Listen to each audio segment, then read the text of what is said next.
আসসালামু আলাইকুম রাহমাতুল্লাহি বারাকাতুহু। আমি আছি তোমাদের সাথে মোস্তফা স্যার। আজকে আমি রসায়ন বিজ্ঞানের ষষ্ঠ অধ্যায়ের একটি গাণিতিক সমস্যার সমাধান নিয়ে আলোচনা করব। এটি ছিল যশোর বোর্ডে 2024 সালে।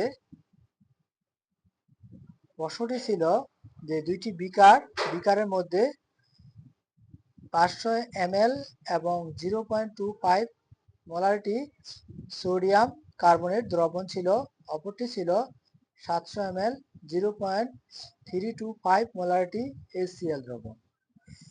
প্রিয় ছাত্রছাত্রীরা, এই অঙ্কটি বেশ জটিল। আমি খুব সহজভাবে উপস্থাপন করতেছি, তোমরা খুব সহজেই বুঝতে পারবে। এটা বলছে 1 নং পাত্রে দ্রব্যের মোট পরমাণুর সংখ্যা নির্ণয় করো। যে পরমাণুর সংখ্যা নির্ণয় করতে হলে আমি যে 5টি সূত্র এর আগে করেছিলাম বা ভিডিওতে আপলোড করেছিলাম সেগুলা অনুসারে দেখা যাচ্ছে যে এখানে n এর মান হচ্ছে পরমাণুর সংখ্যা, আর m হচ্ছে আণবিক ভর, আর w হচ্ছে ওজন। আর এটা সবসময় বসবে, কারণ এক মৌল বা এক অণু এতটি কি থাকে, অণু থাকে বা পরমাণু থাকে বা এতটি আয়তন থাকে। অর্থাৎ এক মূল গ্যাসের আয়তন দাঁড়াচ্ছে এত 22.5, তাহলে বোঝা যাচ্ছে আমার এতটি অণুর সংখ্যা, প্রতিটি অণুতে এতটি বিদ্যমান থাকে। সেক্ষেত্রে আমরা করতে পারি যে আগে মোলারিটি থেকে, অর্থাৎ ডাব্লু, যেহেতু পাত্রে দ্রবণে দেওয়া আছে যে আয়তন দেওয়া আছে এত লিটার এবং মোলারিটি দেওয়া আছে এত লিটার, আণবিক ভর পেয়ে গেলে আমরা 106 গ্রাম। আর তাহলে এখান থেকে আমরা ডাব্লু মান বের করতে পারি। ডাব্লু সমান এস এম ভি 1000 লিটার। তাহলে এখানে এস এর মান পাচ্ছি 0.25 গুণন, যে আমরা আণবিক ভর পেলাম 106 আর আয়তন দেওয়া আছে 500, 1000 ভাগ করলে আমাদের দাঁড়াবে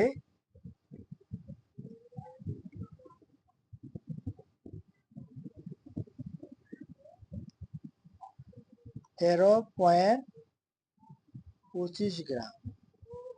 তাহলে 13.25 গ্রাম আমরা ওজনের মান পেলাম। তাহলে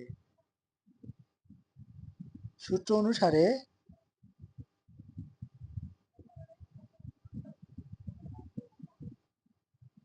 ডাব্লু বাই এম সমান n বাই 6.023 ইন্টু 10 পাওয়ার 23।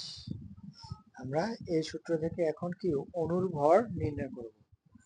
তাহলে আর গুণ করলে আমাদের দাঁড়াবে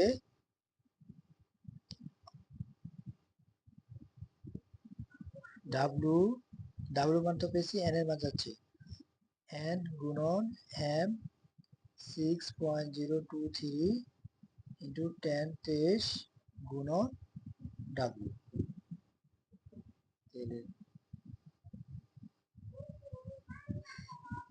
n 6.023 23, ওজন পাইলাম আমরা 13.25 গ্রাম। আণবিক ভর পাইছি তেলের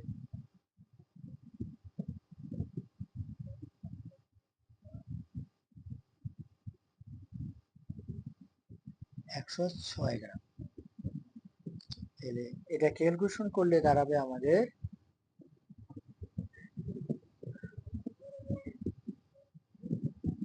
7.52878 ইন্টু 10 পাওয়ার 22। তাহলে আমাদের এটা অণুর সংখ্যা বের করলাম। এখন বলছে 1 নং পাত্রের দ্রব্যের মোট পরমাণুর সংখ্যা নির্ণয় করো, অর্থাৎ পরমাণুর সংখ্যা। n কে অণু বলা হয়, আবার পরমাণু বলা হয়। অতএব মোট পরমাণুর সংখ্যা। তাহলে সোডিয়ামে কয়টি পরমাণু দেওয়া আছে এখানে, যে সোডিয়াম 2CO3। তাহলে নাইট্রোজেন সোডিয়াম 2টি, কার্বন 1টি, অক্সিজেন 3টি, দাঁড়াচ্ছে 6টি। তাহলে 6টি পরমাণু। অতএব মোট পরমাণু সংখ্যা 6 গুণন 7.528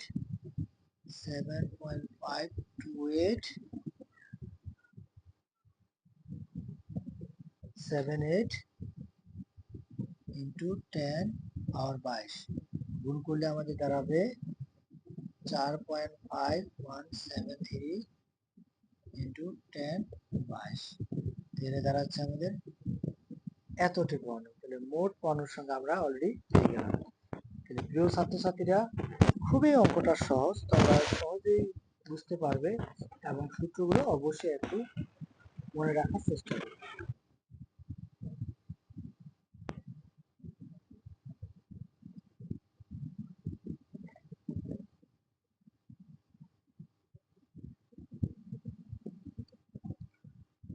ঘ নম্বর প্রশ্নে ছিল যে 1 ও 2 নং পাত্রে দ্রবণ একত্রে মিশ্রিত করলে প্রমাণ অবস্থায় কত লিটার গ্যাস পাওয়া যাবে গাণিতিকভাবে বিশ্লেষণ করো।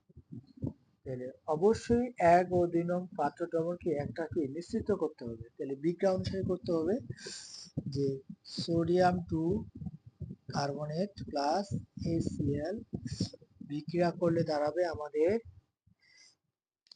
সোডিয়াম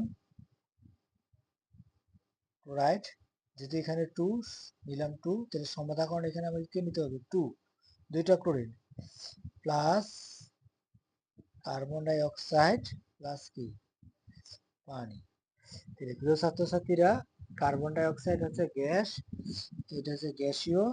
তাহলে 22.4 লিটার গ্যাসীয় পদার্থ অবস্থায় থাকতে পারে।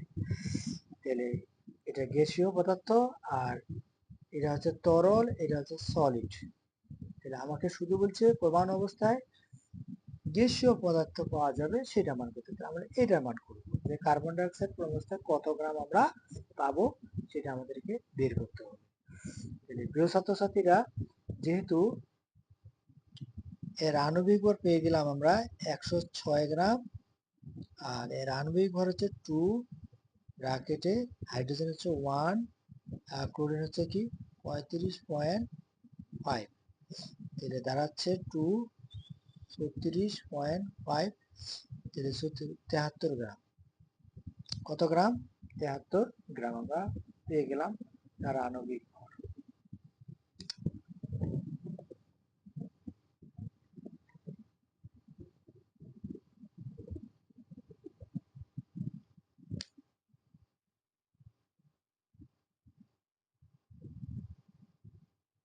দুই নং পাত্রের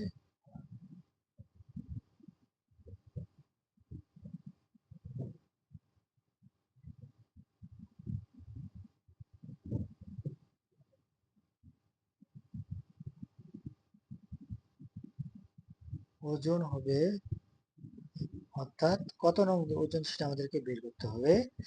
তাহলে একটু আগে যে আমরা সূত্র পেলাম যে ডাব্লু এস এম ভি 1000, তাহলে ভি দেওয়া আছে 700 লিটার, আর এসের মান মোলারিটি দেওয়া আছে 0.325 এম, আর আণবিক ভর এম HCl পেলাম 34.5 গ্রাম। তাহলে 34 মানে কত পাচ্ছি? 5 গ্রাম আণবিক ভর। তাহলে এসের মান পাচ্ছি আমরা 0.325 গুণন এম এর মান পেয়ে গেলাম আমরা মোলারিটি,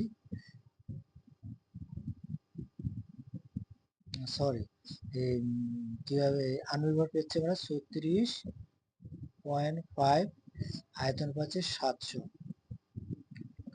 নিচে 1000। তাহলে ক্যালকুলেশন করলে দাঁড়াবে এটা 36।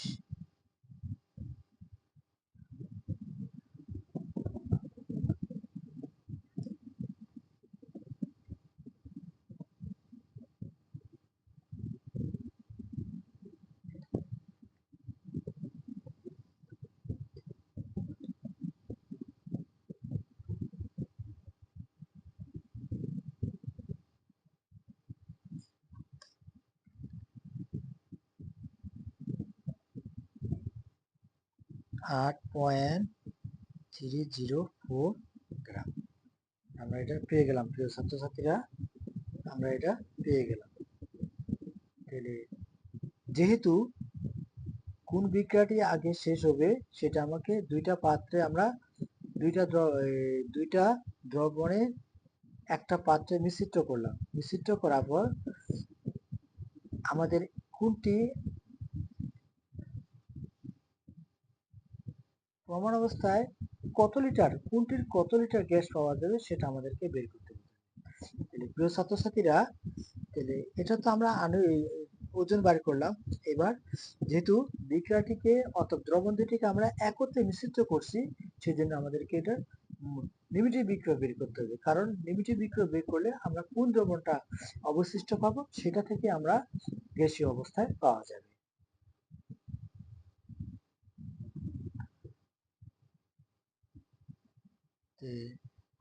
একটা সহজ টপিকের মাধ্যমে কোনটি আগে বসবে সেটা আমরা সহজভাবে নির্ণয় করতে পারবো।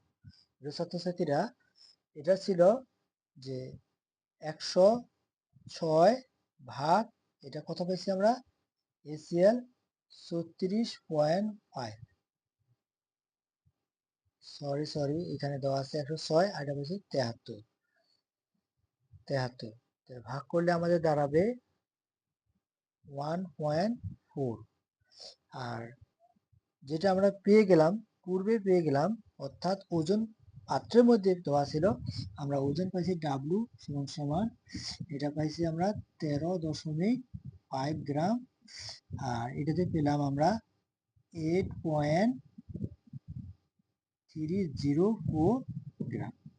তাহলে আমরা বের করলাম ক্যালকুলেশন করে ওজন 13.5 গ্রাম, আর এটা পাইছি যে 8.304 গ্রাম, অর্থাৎ এটা আমরা ডাব্লু মান পেয়ে গেছি।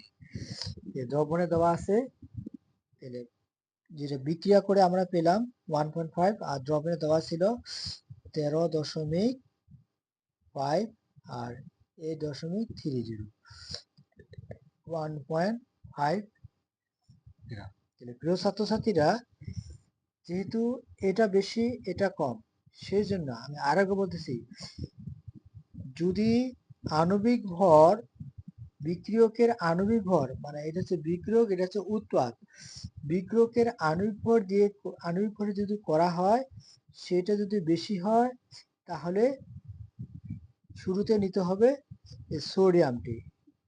সোডিয়াম, আর যদি মানে প্রথম বিক্রিয়কটা নিতে হবে। আর যদি দেওয়া অবস্থার মান পাওয়া যায় সেখান থেকে যদি বেশি হয় তাহলে পরেরটা আগে নিতে হবে, মানে এটা আগে নিতে হবে, এটা পরে নিতে হবে। তাহলে প্রিয় ছাত্রছাত্রীরা, তাহলে আমরা কত পাইছি এখানে, 73 গ্রাম HCl এর সাথে বিক্রিয়া করে 106 গ্রাম সোডিয়াম কার্বনেট, তাহলে 1 গ্রাম এর সাথে বিক্রিয়া করে 106 ভাগ 73, তাহলে 73 গ্রাম HCl এর আণবিক ভর আমরা কত পেলাম, আণবিক ভর অর্থাৎ ওজন কত পেয়ে গেছি, 8.304 গ্রাম, 304 গ্রাম এর সাথে বিক্রিয়া করে, তাহলে 106 ডিভাইডেড 73, ক্যালকুলেশন করলে দাঁড়াবে 12.06 গ্রাম। আর পাত্রে দেওয়া ছিল সোডিয়াম কার্বনেট, পাত্রে আছে 13.5 গ্রাম, আর বিক্রিয়া করার পর পেলাম 12.06। বিয়োগ করলে দাঁড়াবে আমাদের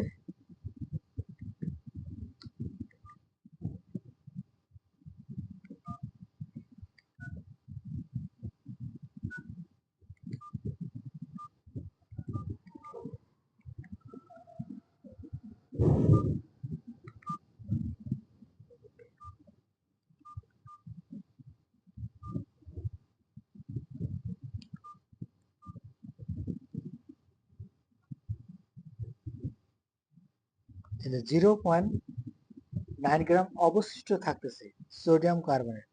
তাহলে HCl হচ্ছে কি নিমিটক বিক্রিয়ক। তাহলে আমরা কার বিক্রিয়া বের করবো এখন প্রিয় ছাত্রছাত্রীরা?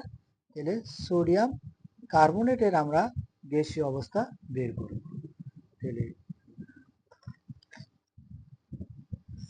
তাহলে আমরা আগে বলছি যে আয়তন 22.4 লিটার অ্যান্ডিবাইটেড এতটি।